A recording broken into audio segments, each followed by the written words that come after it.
Zice, tu pe mine văd că toată lumea îmi spune că faci minuni, că îi asculți, îi auzi. Pe mine nu mă auzi niciodată. Și era în fața icoanei Sfântului înainte de a aprinde candela. Pusese ulei, dar încă nu aprinsese, vorbea cu Sfântul. Și în momentul ăla s-a aprins candela singură. Și a început să miște candela.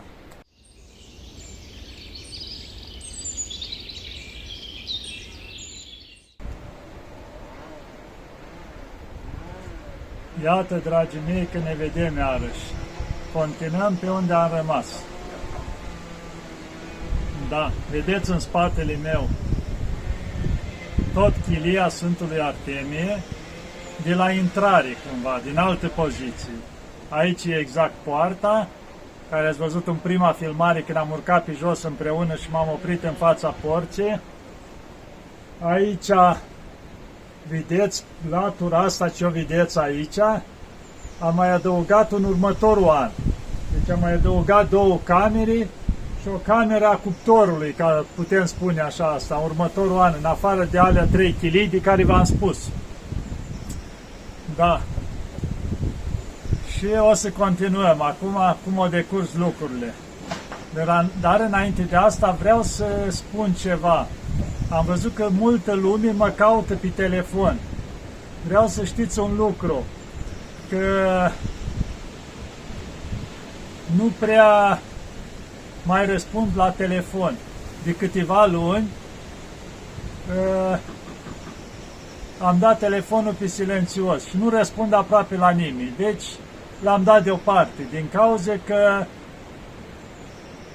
suna foarte multă lume, adică toată ziua suna telefonul. Și atunci vă dați seama. Vedeți, mai fac câte o filmare în care spun tot ce am de spus. Avem oameni aproape în fiecare zi care vin și îi cazem la noi. Deci îmi trebuie timp și pentru ei.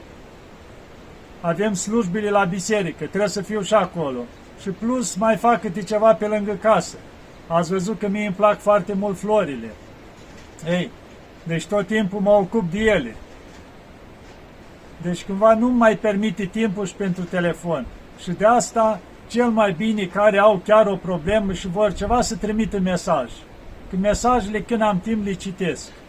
De asta, ca să răspund la telefon, adică am văzut că unii insistă câte o săptămână, continuu, dacă eu nu mai răspund la nimeni, adică nu mai răspund. Ca să știi lucrul ăsta, că nu mai am timp de așa ceva. Da, și să continuăm aici cu Sfântul Artemie. Am un pic soarele aici, încerc eu să le evit cumva, am vrut să am și lumină, dar în același timp mă și cam lovește aici. Da. Deci după ce am început aici cu Sfânta Liturghie în fiecare zi, să ne facem și noi programul cum puteam, știți că ca la început, nu aveam nimic. Aici am reușit noi să punem ce trebuia în biserică, așa, dar îmi doream și eu Sfinții Maște de la Sfântul Artemie. Și nu aveam așa ceva. Și atunci m-am dus și m-am interesat pe Atos, pe la mănăstiri. Erau vreo 3 mănăstiri care aveau Sfinții Maște la Sfântul Artemie. Și m-am dus și m-am rugat și eu, măcar o firimitură, măcar de Sfinții Maște să-mi dea și mie. Și mi-au spus toate mănăstirile, măi, așa e tradiția Atosului, ci comori, adică are Atosul, să zice, mănăstirile, Sfinții Moaște din astea nu se dau. Fiecare le păstrează acolo, că dacă s-ar fi împărțit, ar fi rămas fără ele. Și deci nu se dau. Și am înțeles lucrul ăsta și am zis, asta este. Nu merităm ca să avem. Ei, nu trecut mult și știți că v-am povestit cum m-am întâlnit pe Sfântul Munte sus, pe vârf, pe Aton, cu un duhovnic, cu câțiva ucenici, cu puznicul ceala care i s-a arătat Maica Domnului și așa, în filmările trecute. Ei, deci cu Hristo, băiatul ceala care i-a vorbit Maica Domnului, am ținut mereu legătura, au mai venit pe aici și odată a venit cu un duhovnic din Veria. Și chiar de la mitropolie. Și printre altele mă întreabă, zice, da, ai Sfinții Maște la Sfântul Artemie? Zic, nu am, îmi doresc, dar nu am. Zice, nu-i nimica. Am eu o părticică destul de mare, zice, la mitropolie, las că o să ți-o aduc. Și-o venit personal, părintele, și mi-au adus-o. Și așa am avut și eu Sfinții Maște de la Sfântul Artemie. În momentul în care nu am mai căutat. Doar m-am rugat și am scris Sfinții cum vrei tu. și-o rânduit să am Sfinte Moaște la Sfântul Artemiu. Ei, puznicul de care v-am spus că de 50 de ani stătea acolo la Sfânta Ana și așa, după ce ne-am cunoscut, să spunem așa că s-a format o oarecare legătură duhovnicească și el atunci la despărțire mi-a cerut adresa. Și pe unde se mai duce el, când mai ieșea pe afară, mai vorbea la oameni, printre altele când mai anumiți oameni aveau o problemă sau ceva și vreau să fie pomeniți sau așa, și măi, cunosc eu un loc în Sfântul Munte care au Sfânta Liturghie în fiecare zi. Dacă dați să vă pomenească acolo, să aveți mult ajutor. Ei, și în felul ăsta mai trezeam câte un, prin poște, nu prin altceva, câte un plic cu pomelnic în care eram rugat să-i pomenim. Și așa am primit odată un plic de la cineva cu numele Sava. Și o pus acolo, să zicem, era în drahmi la timpul cealaltă, în valoare cam de vreo 50 de euro acolo în bani, cu pomelnic, o scris om acolo și mă ruga, zice, părinte, vă rog să ne pomeniți și pe noi, așa, la Sfânta Liturghie. Ei, i-am răspuns înapoi, bineînțeles. Și am pus și vreo 4 iconiți acolo. Aveam cu Mântuitorul, cu Maica Domnului, care le aveam noi în biserică, cu Sfântul Ioan Botezătorul, cu Sfântul Artemii, și le-am pus în plic și le-am trimis. După ce le-am trimis, o trecut vreo lună de zile și să vedeți, după o lună de zile, primesc un pachet așa, destul de mărișor, adică până în 10 kg, să zicem. Tot de la Sava. Când îl deschid, ce era înăuntru? Iconițele care îi dăduse meu erau tipărite în multe exemplare. Am putea spune câte 1000 din fiecare, iconiță așa, și trimis înapoi.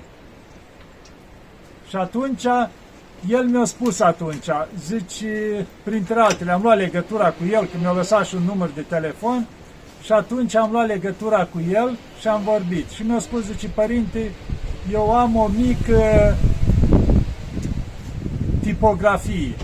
Și zice, mai tipăresc diferite lucruri, iconiți sau felicitări sau așa. Și în felul ăsta, zice, am tipărit și eu iconițele astea și le-am trimis înapoi. Cumva așa, ca o mulțumire. Și am luat legătura cu el. În momentul ăla, deci mă mai suna din când în când. La momentele cealea, încă nu aveam telefon fix aici.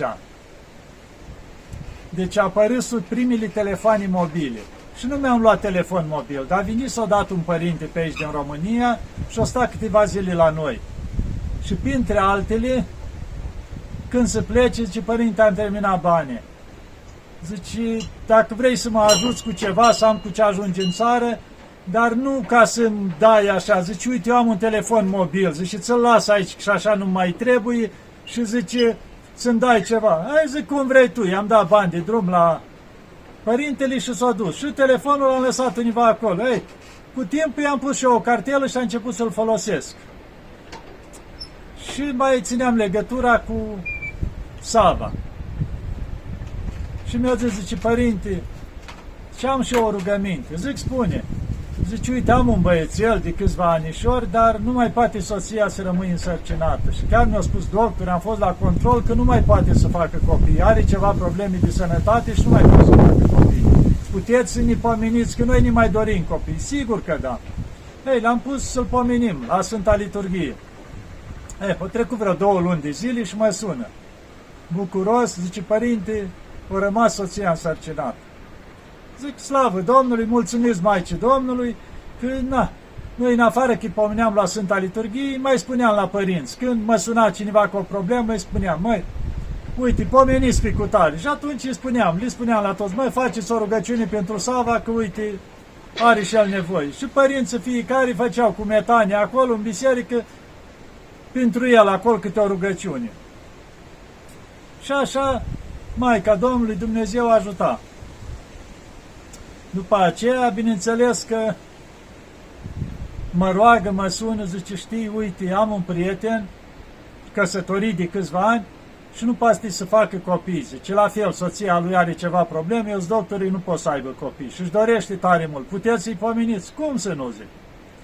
Și atunci i-am pomenit și pe ei. La fel, după 2-3 luni mă sună că a rămas însărcinată și soția lui.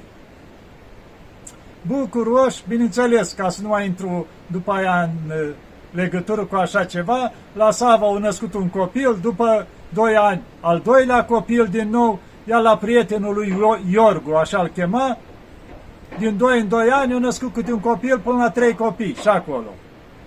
Bineînțeles. Și acum s-a hotărât ei, acum el, ăsta Sava, împreună cu Iorgu, mai avea un prieten, să aducă și ei ceva, dacă i-au ajutat Maica Domnului să aibă copii. Părinții, ce aveți nevoie acolo? Mai stați liniștiți că avem de toate. Nu că vrem să aducem ceva. Și atunci am întrebat părinții, măi, ce să le zicem, să nu ne aducă ceva ce nu ne trebuie. Și măi, zice, uite, a apărut un fel de frigideric, dar curent nu era atunci. Era totul la lampă la timpul cealaltă. La lumânare, la lampă, în chilii, în biserică, totul era așa, deci curent nu exista.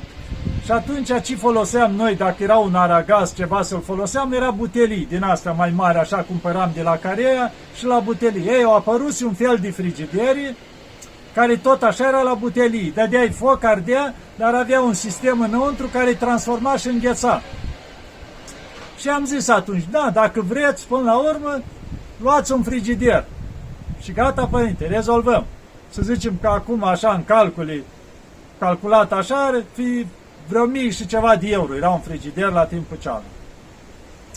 Au cumpărat ei frigiderul, au venit cu mașina până jos, la Biserica Mare, unde v-am arătat din ne-a pornit cărarea în sus. Și știam că trebuie să ajung. Am coborât pe cărare, așa, la jumătatea cărării, găsesc urcând la deal, pe ei 3. Unul din ei era de desubt cu frigiderul în spate, așa, mai mult în 4 mergea și frigiderul era cât omul din înalt. 2 îl dirijau de colțuri, adică țineau și ei, dar mai mult îl dirijau, că toată greutatea era pe spatele ăsta. Ăsta era și un pic mai mic. Și zic, măi, ce faceți, măi, îl omoriți pe ăsta, i-a spus frigiderul în spate, de ăla de sub strigă, lasă, părinte, să-l car, zice, că am păcate multe, să mi le trag. Ei, și uite, așa au urcat ei la deal și au ajuns aici. Erau prieteni între ei, pentru că toți fusese la timpul lor, jucase într-o echipă de fotbal din asta bună a Greciei la timpul lor, să zicem, și pe aia s-au căsătorit oameni, au renunțat la toate și își vedeau de familia lor. Adică nu mai continuau cu fotbalul. Și au venit aici, da, au stat și ei vreo 2 zile aici, când întotdeauna vineau 2-3 zile, se bucurau aici, stăteau la slujbe cu noi și plecau. Și acum îmi zice Sava, zice, mai părinte, zice, uite care-i treaba.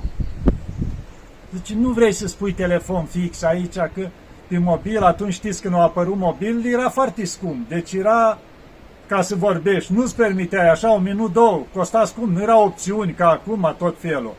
Și zice, nu vrei să spui telefon fix, că uite, e mai ieftin, te mai poți suna la un sfat, ceva. Zic, Sava, nu pot să pun, pentru ca să-mi pun telefon fix trebuie să plătesc cablu, că era prin cablu și costă 1000 de euro cablu și nu-mi permit așa ceva. Zice, Gheron, dacă el așa îmi spunea, Gheron, dacă așa se folosește în grecește când te referi la un părinte sau mai în vârstă sau ca stariți, la o chilie, la o mănăstire sau așa, Gheron, dar zice, eu ți-ți trimit 1000 de euro, zice, puneți telefon fix. Zice, bine, cum vrei tu. Mi-au trimis banii, în timp am pus telefonul fix, dar după aia când revine altădată îmi spune. Și hai să spun ceva. Știi când ți-am trimis 1000 de euro să spui telefon fix? Ei, la câteva zile am luat și eu un loz. De asta hai să vedem așa. Și știi că am câștigat o mașină. Deci nu că e bine de a lua un loz, dar i-a arătat Dumnezeu că i-a dat înmulțit înapoi. Adică era o mașină din asta, zicem, nu ultra lux, la 10.000 de euro. Deci el de dus 1.000 de euro și i-a dat Dumnezeu de 10 ori mai mult înapoi. Și multe lucruri s-au făcut cu Sava, ca să spun așa, multe minuni. Mereu se făcea minuni. Avea o credință omul ăsta cum rar am întâlnit. Și după ce s-a născut copilul, zice, vreau să dau și eu ceva aici. Și se cunoștea cu un stareț de univa de afară, care l-am cunoscut și eu cu viață sfântă, și vorbind cu el, i-a spus că are o bucățică de Sfinte Moaște într-o racă frumoasă, așa, de argint făcută, și o părticică destul de mare cu Sfinte Moaște, cu Sfântul Artemie. Și-o vorbi cu el și zice, nu vrei să le dai pentru Gheron, dar acolo, pe mine, cum zicea el, zice, în Sfântul Munte, la chilia lor, ca o chilia Sfântul Artemie, zice, cum să nu, cu tot dragul. Zice, mi le dai să le duc eu? Că zice, uite, s-au făcut minunea, s-a născut copilul, zice, cum să nu? Și așa au venit chiar împreună cu stareț sociala la noi și ne-au adus racla cu Sfintele Moaște ale Sfântului Artemie. Și am avut a doua părticică racla Sfântului Artemii și în felul ăsta, când o venit mai târziu timp, o să vă povestesc și m-am mutat la chilia cealaltă care am construit-o, am lăsat o parte aici, o parte am luat acolo, ca să fie la amândouă chiliile. Și ne-au mai dat încă ceva, Sava. Avea păstrat din strămoșii lui, cum se spune, dintr-un neam în altul, avea obiceiul să păstreze la ei, că mai au lucrul ăsta, mai au sfinții moaște în case, sau diferite din astea obiecte sfinte. Zice, în urmă cu mulți, zeci, sute de ani, știu eu când, cineva din rudele lor au fost tari la mănăstirea Vatopedo. Și pentru că i s-a născut un nepot lui preferat, care era din familia lui, i-a dăruit o bucățică din lemnul Sfintei Cruci. Și îl dăruise. Ei, și-a ajuns la Sava, cum s-ar spune, tot din așa, fiind urmașul celorlalți. Ei, și acum când s-a născut băiatul, în afară de Sfintele Moaște la Sfântul Artemii, ne-au adus și bucățica de lemn din Sfânta Cruce. Și în felul ăsta am avut și așa ceva. Da, deci rânduia Dumnezeu tot timpul câte ceva, câte o minune. Tot timpul era, adică lucruri care depășeau normalul. Și el întotdeauna când vinea Sava aici, zice, eu nu pot să vin cu mâna goală. Vinea întotdeauna ori cu o mașină de asta în spate, așa, care avea remorcuță, sau cu un microbus de marfă, de asta micuț, așa, un cât de cât așa. Și întotdeauna le umplea, cu ce putea, cu făină, cu diferite, ce putea el pune acolo, totdeauna, nu vinea cu mâna goală. Și ziceam câteodată, da, vină, dar nu nicio problemă. Și așa, fără să mai vii cu mașina, nu, zice, eu nu pot să vin cu mâna goală. Și știu că odată ne-au adus făină. Și o dormit el aici frumos și dimineața mă cheamă un pic. Am ieșit la plimbare și pe cărare cu el și Gheron, dar hai că vreau să spun ceva. Vreau să-mi spui care e situația, cum înțelegi lucrul ăsta? Știi că în noaptea asta l-am văzut pe bunicul meu? Zice, au venit la mine și mi-a spus așa, Sava, îți mulțumesc foarte mult. Să știi că am primit toată făina care ai adus-o și ce ai adus tu. Și îți mulțumesc foarte mult. Și era bucuros așa în lumină și după aia zice, s-a făcut nevăzut. Și ce crezi despre asta? Zic, ți-o dat răspuns că ceea ce ai adus o primit, l-a ajutat pe el. Zic, tu aducând aici, noi rugându-ne pentru familia lui, pentru cei adormiți așa, i-a arătat că a primit milostenia lui și i-a ajutat pe cei plecați dincolo. Da, multe minuni cu Sava. Ce să mai zic eu?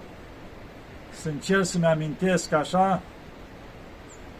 Da, și cu Părintele Modest, el de la Părintele Modest aflase așa legătura. Și să știți, cu Sava și acum am legătura permanent. După atâția ani, mă sună permanent, cel puțin să mă salute și să-mi spui ce mai fac și să-ți urez așa o zi bună, zice. Permanent. Eu mai uit câte am pe cap, de el permanent sau îmi trimite un mesaj sau ceva. Și pe parcurs o să vă mai povestesc ceva minuni cu el în alte filmări, pentru că s-au făcut foarte multe minuni. El avea o foarte mare încredere în Maica Domnului. Deci, de câte ori avea o problemă sau ceva, se ruga mult la Maica Domnului. Și numai că se ruga, el învăța sacatistul Maicii Domnului pe din afară, adică pe de-a rost îl știa. Și îl repeta, când pleca de acasă până la muncă, îl spunea odată în mintea lui. Când mai putea în timpul zilei, când se întorcea de la muncă, îl mai spunea odată, cel puțin de 3 ori pe zi, el îl spunea. Permanent acatistul Maicii Domnului. Și în felul ăsta Maica Domnului a făcut multe minuni cu el. Și de o serie de ani încoace au mai luat un obicei. Cei care știu, la greci mai sunt bisericuțe făcute pe toate dealurile, așa, un fel de paraclis, așa, un 3 metri pe 3 metri, sau chiar mai mărișoare. Și el și-o luat așa pentru că alt bătrân, că Sava nu-i bătrân, de vârsta mea, dar altul era unul mai bătrân, la vreo 70 de ani, avea obiceiul să aprindă candelele la toate bisericile astea. Deci, erau multe, deci, poate să zicem, la 100 de candele, ca să ducă în fiecare zi roată pe la bisericuți, să le poată aprinde. Și atunci Sava i-a spus, mă, dăm și mie jumătate din bisericuți să mă ocup eu. Și îi lua cam 2 ori în fiecare zi după amiaza, după ce ieșea la muncă, să se ducă cu mașina, mult timp o mers cu bicicleta. Dar de la un timp nu mai făcea față, că era mulți kilometri să umble pe dealuri. Și mergea cu mașina.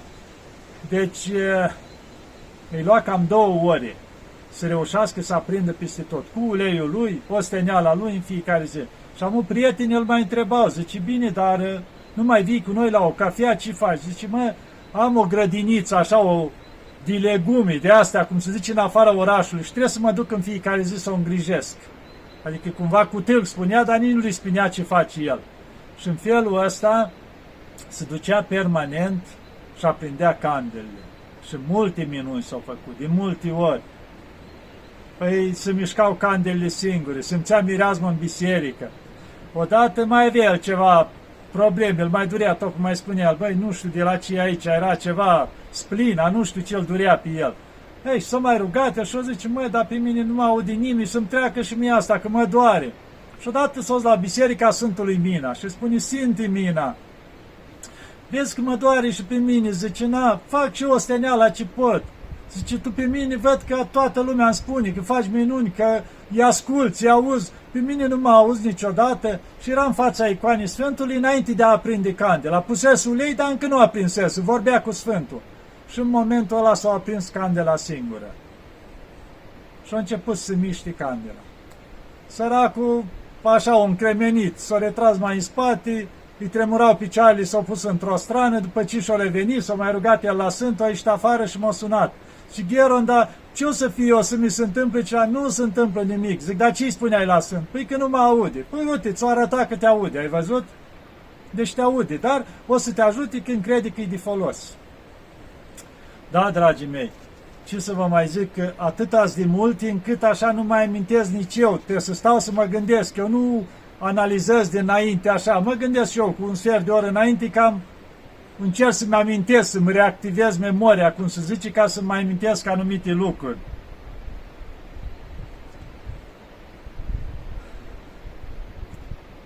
Ce să vă mai zic altceva? Cred că o să închei aici, ca să mai lăsăm pe turile viitoare, pentru că încerc să mă mențin totuși, uneori am mai depășit limita, că pierd și eu firul la când intru multe povestiri așa.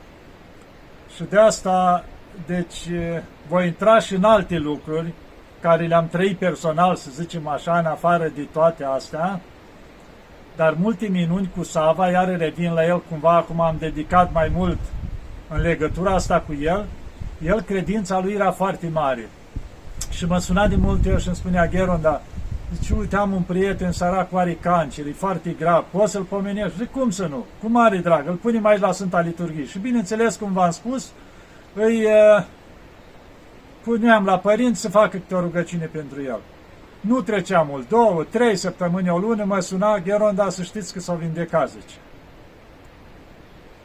Și în felul ăsta, multe cazuri, permanent, ajunsese omul la o credință, chiar dacă știa un lucru, e o situație, e o problemă și m-a sunat, știa că s-a rezolvat. Deci asta era credința lui. Și atunci eu nu mă mai îndoiam. Spuneam la părintele să pomenească, să facă toți câte o rugăciune și știam pentru credința lui că Maica Domnului o să asculte. Și în felul ăsta știam că trebuie să mă suni să-mi spui că s-a rezolvat problema sau s-a vindecat persoana. Deci permanent, adică aș putea spune sute de minuni în felul ăsta, doar că eu le-am pierdut firul.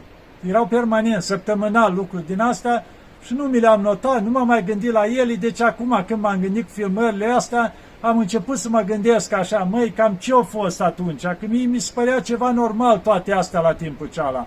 Adică erau atât de multe că nu le mai băgam în seamă. De asta mi-amintesc odată, știu cum părinte mi-a arătat notat pe un caiet 10 lucruri în care intervenise Maica Domnului în viața lui. Și le notase cu litere mari că nu le uit niciodată, că uite, în viața mea de 10 ori a intervenit Maica Domnului cu niște lucruri. Și da, uitându-mă, arătându-mă și citind ce a scris el acolo, mi-am dat seama că alea 10 eu le trăisem cam într-o lună de zile. Poate și abia atunci am realizat, măi, zic, câte minuni au făcut Maica Domnului și eu cumva nu le-am băgat în seamă, le-am trecut cu vederea, adică mi se păreau normale. Deja ajunsesem să mi se pare că așa trebuie să fie viața. Și atunci mi-am dat seama cât de recunoscător trebuie să fiu Maicii Domnului pentru cât m-a ajutat, pentru câte minuni au făcut. Atunci mi-am dat seama că, într-adevăr, Maica Domnului, adică e mai prezentă ca oricând. Chiar dacă eu le-am luat cumva că așa trebuie să fie viața, adică Maica Domnului e ceva normal să fie prezentă, e ceva normal să facă minuni. Cam așa ceva. Eram cumva, adică, lăsat cu totul în voia Maicii Domnului. Și de asta niciodată nu mă îndoiam dacă îi ceream ceva. Pentru că știam că Maica Domnului e prezent, e alături, cum spunea Școvul Iosu Paisie, că trece în fiecare zi pe la noi. Și atunci când știe că ceva e de folos, nu ne lasă. Da, o să încerc să închei, că deja cred că m-a lungit. Să aveți încredere în Maica Domnului că niciodată nu ne lasă, să ne ajute Maica Domnului, să ne aibă în pază și să ne ia în brațele ei să ne ocrotească. Doamne ajută!